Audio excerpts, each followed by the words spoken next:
Hey players, by now it's probably sunken in that Donald Trump is going to be the president of the United States of America. This may be something we're going to have to repeat to ourselves over and over for the next 4 years. But in this video, I want to share my personal thoughts on Donald Trump and what I think we can do as Americans to move forward in a progressive way.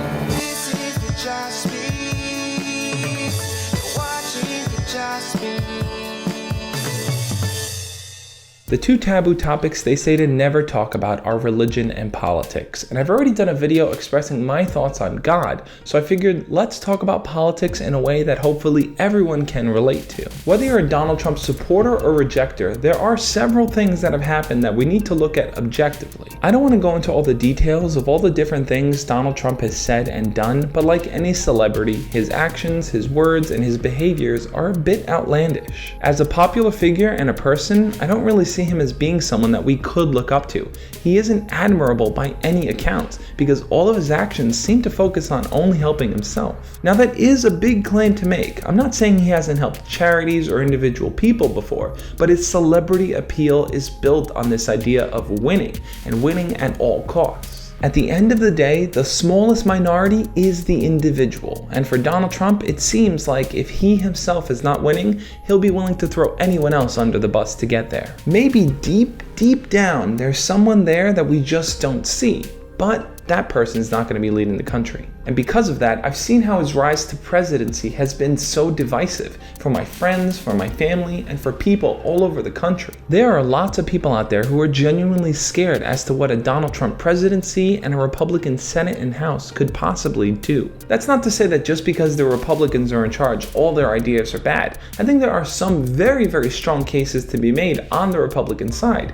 But when you look at the majority of the minorities in this country, they're afraid that whatever rulings will happen will affect them negatively. And what I'm seeing all across the board is this traumatic imprint on millions and millions of people's lives, causing them to feel depressed, anxious, and just genuinely scared. And the saddest part about that is that I'm also seeing millions of Americans just dismissing how other people feel here. They're treating it like their guy won and the other guy lost, like this is two baseball teams going at it. This comes down to way more than just your guy versus my guy. And look, I by no stretch was a fan or supporter of Hillary in any of this. I knew she was corrupt, and I saw that. And I am all for shaking up and restructuring the government. I think there needs to be change on a systemic level. I think we need to take money out of politics. I think there are a lot of things we need to fix about this country. But I think we also need to act compassionately, because if compassion isn't at the root of all of our actions, then what is? And that's why millions of people are scared.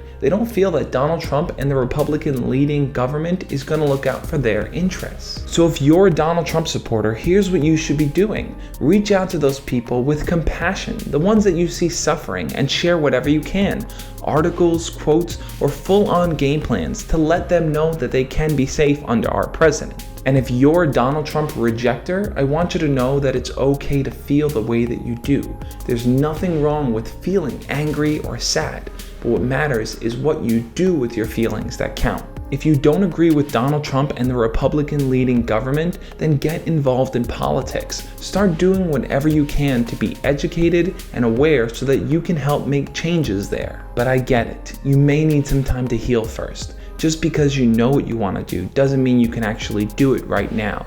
Every wound needs to be bandaged up and needs time to heal. The internet is a very crazy place. You're going to have lots of people going on there and trolling just for the sake of trolling. I'm pretty sure people will spend more time gloating that Trump beat Hillary rather than having an actual discourse and conversation about the policies. So how can we react kindly and take the time we need to digest the fact that Trump won? I think the simple way to do that is to ask yourself before you act or speak, what is driving your response? Is it compassion or is it something else? I'm not trying to be all soft and hippie-like here and say, love everyone, treat everyone with kindness. There are some people out there who are just pure jerks. But they're not watching this video right now. You are. And therefore you have control over whether or not you respond like a jerk. It's tough sometimes, I get it. There are people out there who will stop at nothing to push your buttons, but they haven't been taught the roots of compassion and how that is so effective in communicating and connecting with others. What do you think though? How can Donald Trump's supporters and rejectors come together to be more understanding of one another?